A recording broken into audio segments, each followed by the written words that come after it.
fact, the big story is that the Fed has hiked rates by 25 basis points for the first time since 2006. They've signaled that the pace of future increases will be gradual.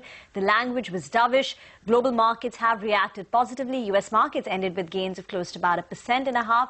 But what will the cues for India look like? James Glassman, the senior economist at J.P. Morgan, joins us on the phone line from New York. Hi, James.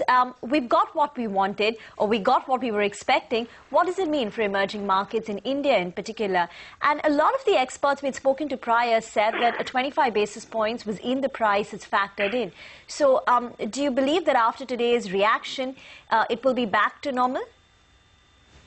I think so. I think this is turning out to be anticlimactic, as many of us hoped and thought, because the Federal Reserve had done a fair amount of work preparing the market for this process. And going forward, I think there will be less anxiety about what the Federal Reserve is doing, because as they said, they're going to be doing very cautiously, moving this and only moving back to something more normal as the economy continues to progress. So I think we will find that the focus will begin to shift back to underlying positive trends in the developed economies, and I think the anxiety for emerging markets probably will fade, is my guess.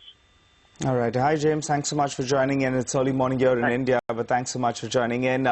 So what's your take then? We have seen a big rally in the Nifty in the last couple of trading sessions. Unfortunately, flows haven't been great. Do you expect flows to return anytime soon, or do you think, in fact, they'll still elude us? You know, it's probably a fairly illiquid time of the year with the holiday season approaching in the U.S. and in many countries. I think things tend to be less liquid. Yeah. So, but my suspicion is when we get into the new year and things settle down and the fear of what the Fed was going to do has passed, I think we'll see flows come back again. Part of the problem, particularly in the high yield sectors, the energy sector, the energy industry has been facing some really big challenges, and with oil prices down so much, and many of them are issuers in non-investment grade debt. So that's been causing a bit of a problem in the high-yield market. But I think now the spreads have widened, I think things will probably settle down. And my guess is if it remains that way, we'll see new flows coming back into risk assets. So the high-yield sector, to me, is sort of an example of what to expect, even, for emerging markets class. I think, when spreads widen to a certain level and then they stabilize, people begin to tiptoe back in. And I think we'll see that as the flows pick up. But my guess is we won't see the flows picking up until we get into the new year.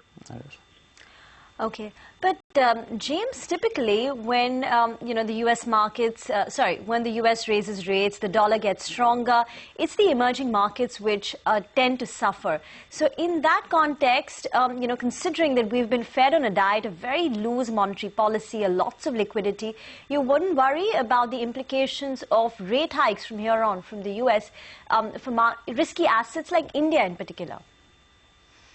Yeah, I think the foreign exchange market, because the Federal Reserve has been discussing what they need to do for so long, I think the currency markets already reflect this idea that the Federal Reserve over time will be slowly raising interest rates. But the thing is, it won't be long before we start to anticipate something like this from the Europeans as well, because they might be a little behind where the U.S. was. But my guess is that if the Fed continues on this very gradual path, a lot of it is already priced into the market, and the Fed has indicated it's going to be very cautious. I would be surprised if this becomes a trigger for new strength in the dollar. So my guess is I wouldn't even be surprised if we see things settle down a little bit in the currency markets. All right, James, one final question before we let you go. In the past, you've told us you're positive on growth both in India as well as China. What's your pecking order now?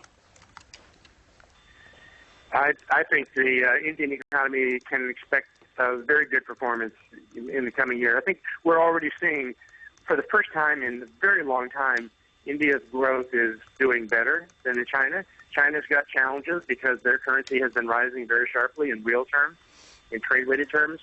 India has been more stable. So I think the outlook for India still looks quite positive and probably more favorable, frankly, in the near term than in the case for China. Okay, James, we'll leave it at that. Appreciate you taking the time out and speaking to us this early in the morning.